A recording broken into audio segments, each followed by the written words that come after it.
Just ahead on American Black Journal, we're dedicating the entire program to the topic of education. We'll talk about a new initiative that's engaging the community in efforts to improve early childhood education in Detroit, plus a look at the positive impact that black male teachers have on young African-American boys. Stay right there. American Black Journal starts now. American Black Journal is funded by the W.K. Kellogg Foundation, a partner with communities where children come first. How does diversity bring energy to us all? At DTE Energy, we believe that it's the contributions of all that build great communities. As a company, we grow stronger by welcoming the unique perspectives of everyone. As community members, we support our state's broad culture and heritage. From working closely with women and minority-owned suppliers to embracing our local cultures, DTE Energy is powering diversity. The DTE Energy Foundation is a proud sponsor of Detroit Public Television. Masco Corporation is proud to manufacture innovative and environmentally friendly products for the home. Delta faucets, craft-made in Merillat cabinets, and Behr brand paints have all been designed with you in mind. Masco and its family of companies, serving Michigan communities since 1929.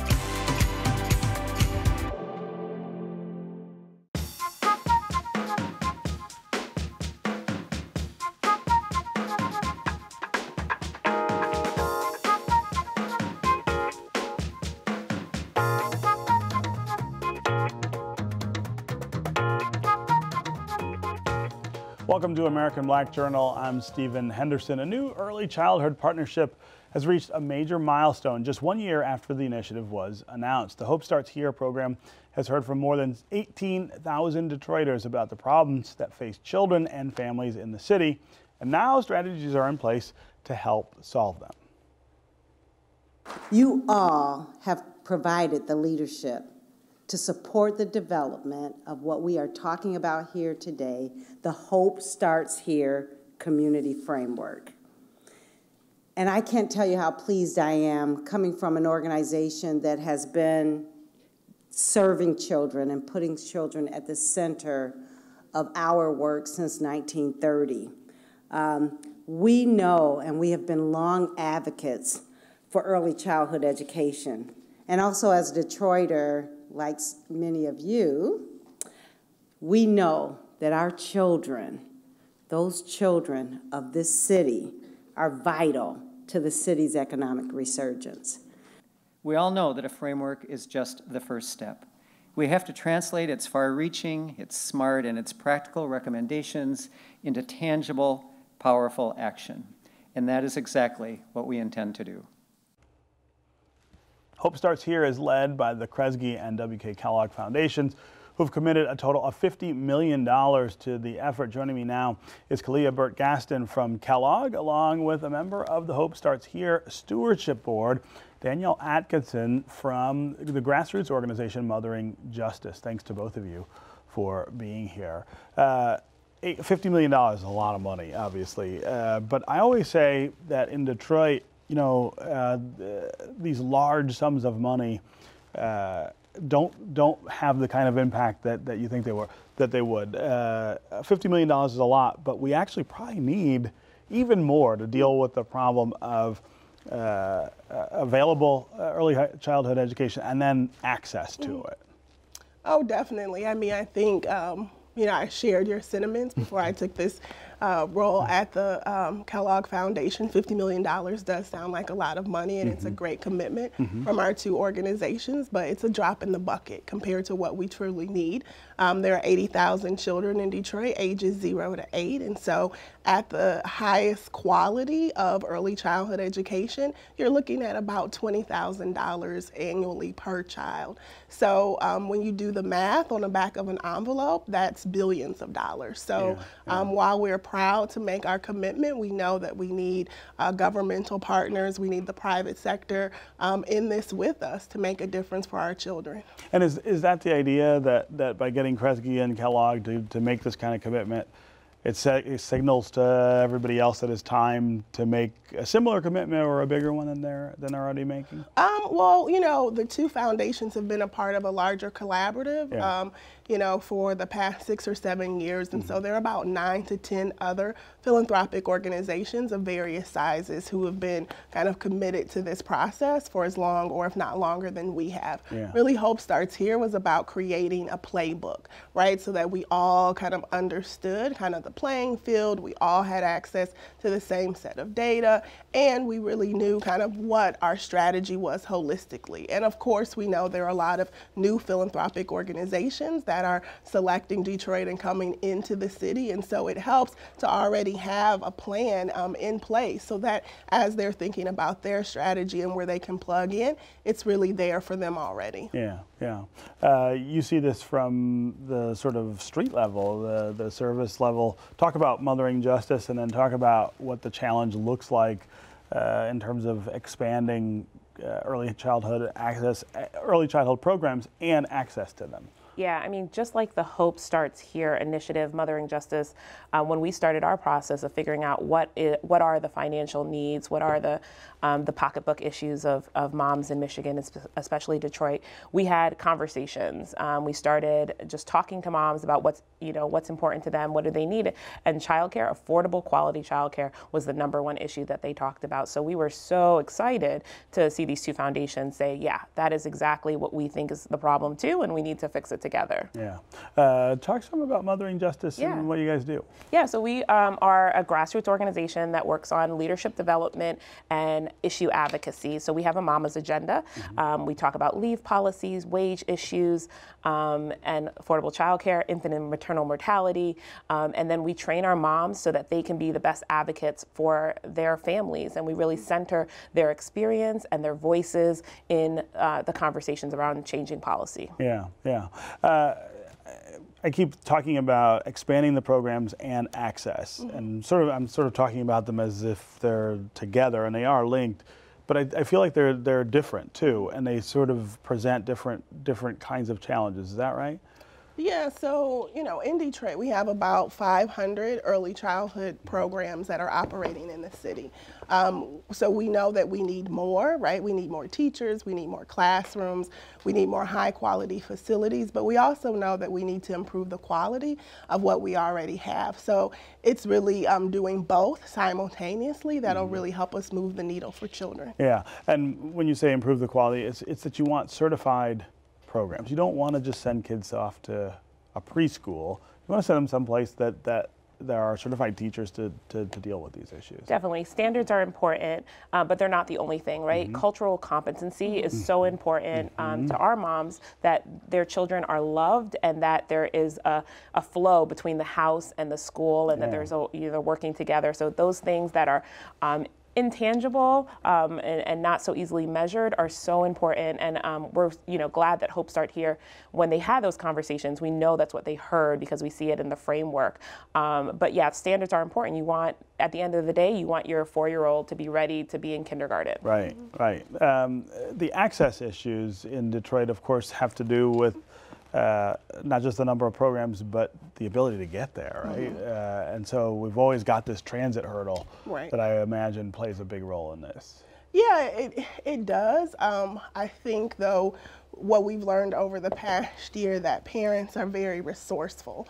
And so the Head Start Innovation Fund actually commissioned a report over the last year, and it just talked about most families are getting 2 child care programs through either a loved one's car, they're kind of bartering back and forth, right? So if there's a quality program in close proximity, parents are saying we can get there. But what we've also heard from parents is that the hours currently don't don't suit their needs. So access is also about defining quality based on what parents and families need. Yeah. In Detroit, we need more programs that have hours in the evening, that have hours on the weekend, and we also need more kind of multi-service facilities. So we heard loud and clear from parents that it's very difficult if I have an older child to really get them where they need to be, and then also get my infant or toddler where they need to be as well. Yeah. So does that argue for more coordination between, for instance, maybe DPS or other schools and early ed programs? I know we've had a hard time in recent months and years with the nonprofits who are running like Head Start programs not being able to coordinate with others. Should we put all of this in the schools? Yeah. So the superintendent, of Detroit Public Schools spoke on Friday about the partnership and how he was really confident that we could work together and that it has to be. Yeah. It has to be. Needs to be a seamless process from preschool to elementary school. And again, we don't live single issue lives. We don't have one age children. We have a family that has a variety of needs, especially when you're talking about people in Detroit. Yeah. Would it make sense to centralize this more than it has been? When you mean centralize it as far as location? Not locations, but centralize the control of it so that maybe it's more aligned with school or other things. Does that make any sense? Yeah, well, we've come from that previously in Detroit. So at one point, Head Start was centralized. It was there, right? At DPS. I think we have a number of community partners who are doing a wonderful job, but we also know that we need partnership with the district, and Dr. Vitti has communicated that he's ready and willing to partner. And we also have wonderful charter school providers who are actually, providing GSRP programs for 4-year-olds. So we actually need all hands on deck, and we've been really consistent in saying that probably for the past year. The need is so great. It's not either or. It's really all of us rolling up our sleeves. Exactly. Else, right? Yes. Okay. Well, congratulations. $50 million is a very important start, and let's hope we get to where we want to go. Thanks. Thanks. Coming up next, why black males should consider teaching as a career option. But first, we continue our look back at the 1967 rebellion with the Detroit Historical Society's Oral History Project. Here's former Detroit Mayor Dennis Archer. I remember vividly my father-in-law and I coming back from joining a number of others playing golf. I went by to pick him up at about maybe 5:30, 6 o'clock in the morning, and we went outside of the city to play golf. And when we came back in, we could see a lot of smoke. And the closer we got in to the city as we were coming down the lodge, we could even smell the smoke. They were living on Longfellow, between, I think it was Woodrow Wilson and 12th Street. And we could not imagine what was going on.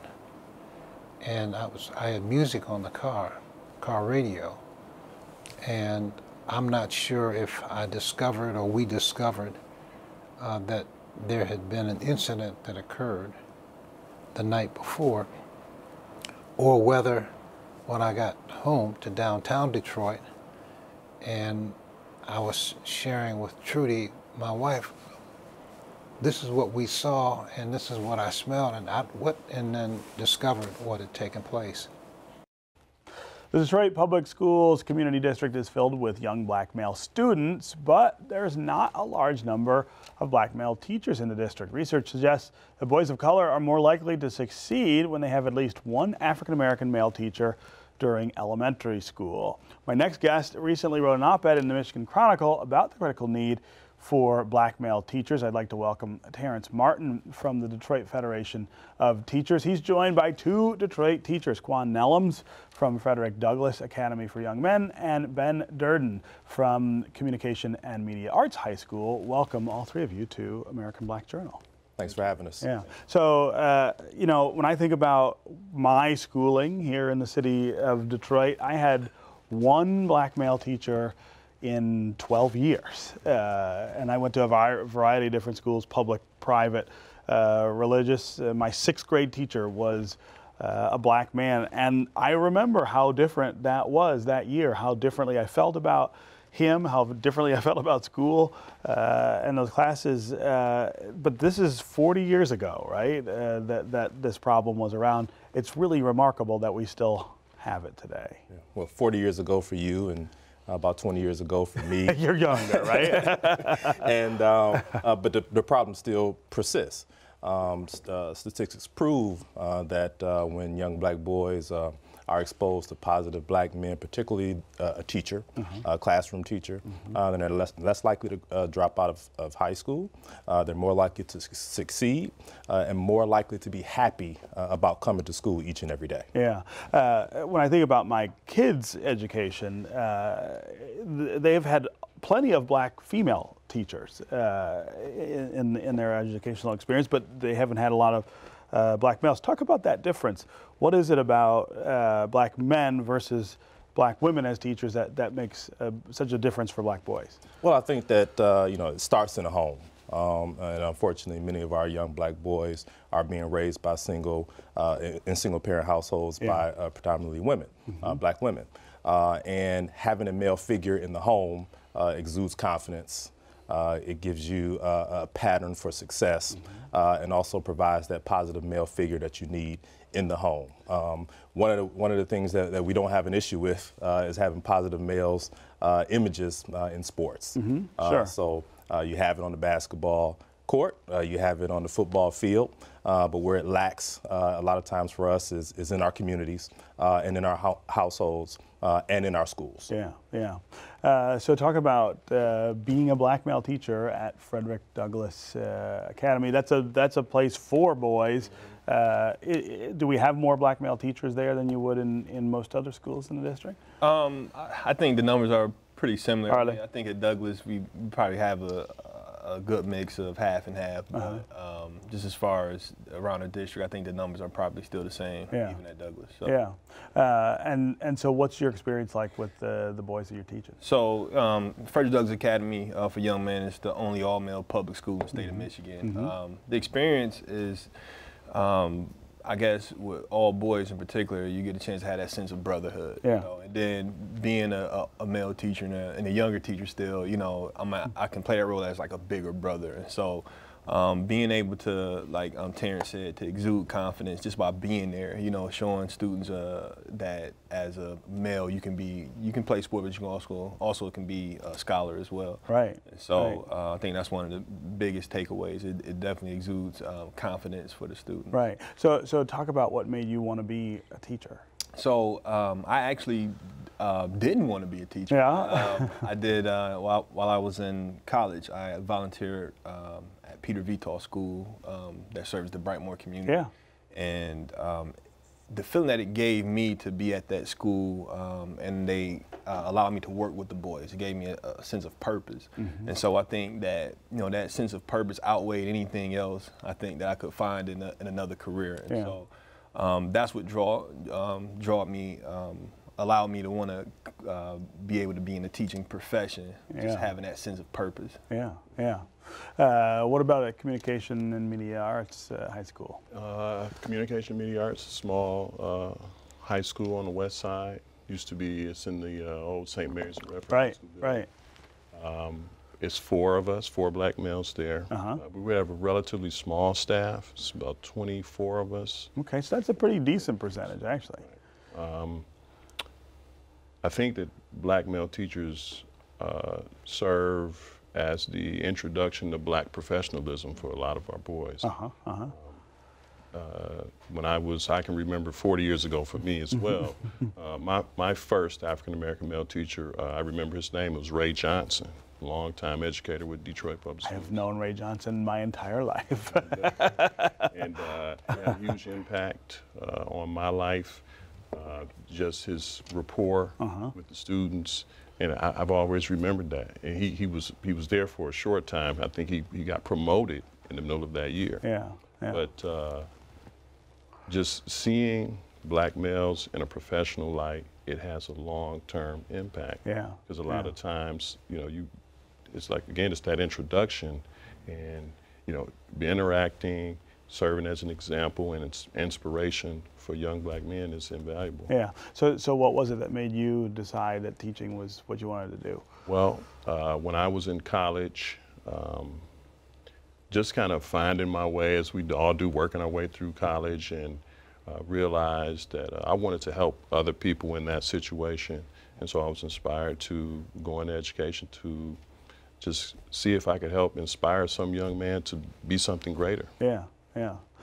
One of the things that I think of when I think of colleges and how they deal with African Americans in general is that there's a lot of pressure to go into certain kinds of professions. I can remember when I was in college, the counselors pushed a lot of kids toward engineering or law, the kind of things where you'd make a lot of money and sort of be successful. I don't remember anybody suggesting, hey, maybe you want to be a teacher. Yeah, I mean, it's one of those things where as black men, we want to be able to be respected in our workplace. Mm-hmm. We want a job title that allows us some respect, Mm-hmm. and an ability to earn a decent living to raise a family. Right. And you know, unfortunately for many educators, we're not going to get rich doing right. this. You can't get rich doing it, right? I'm in the similar profession, right? And so it deters a lot of people from entering into the profession.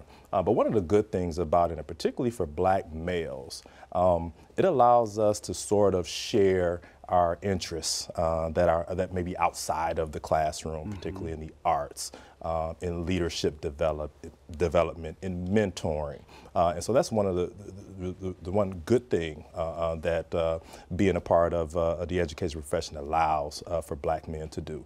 Because in many instances, we don't have that platform to really share our skills and talents in those areas. And education allows for that to happen. Yeah. What about the idea of leadership in the buildings where you guys work? It seems like there's a shortage often of black male principals too. And that would, I think, contribute to the same problem. Mm-hmm.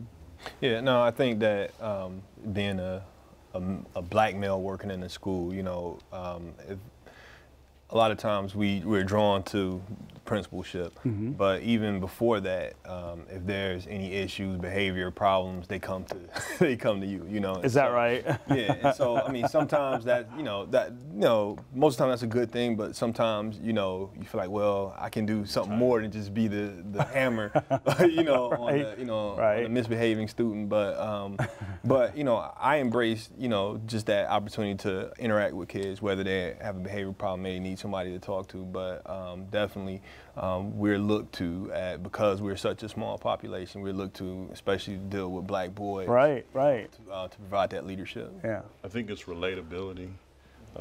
Many of us come from the same backgrounds that our students come from.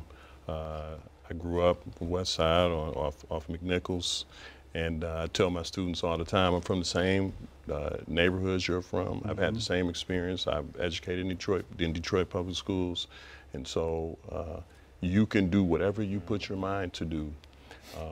As far as leadership in the building, you are looked, like Quan said, you look to intervene in certain situations, but it's also an opportunity for you to share your experiences, and a lot of times our kids, they have lofty aspirations, and they fixate sometimes on things that I want to make money, so I want to do what makes the most money. Yeah. But you're able to share through your experiences that you may want to go to the NBA, but an NBA but most people don't get to do that. Makes a lot of money. Right. And you can open doors and open thoughts that they may not be aware of, and because you've had life experience, you can say, look, you want to go to the NFL, but what's your backup plan? Right. What are we really going to do, right? Yeah. There's many different types of engineers. Yeah. So look at, we can inspire them to just look across the board at many different options. Yeah. Okay. Well, very interesting op-ed, and congratulations to the two of you for doing what you're doing, and thanks for being here. Thanks for having us. Yeah.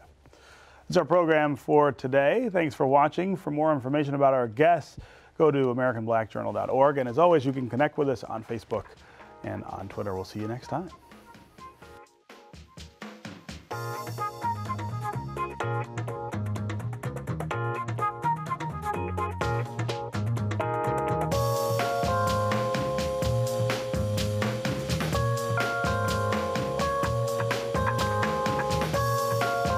American Black Journal looks ahead at the next 50 years, we want to hear from you, the viewers. Tell us what you think of this program and what you'd like to see on future episodes. Visit AmericanBlackJournal.org to take a quick survey and share your opinion. Thank you.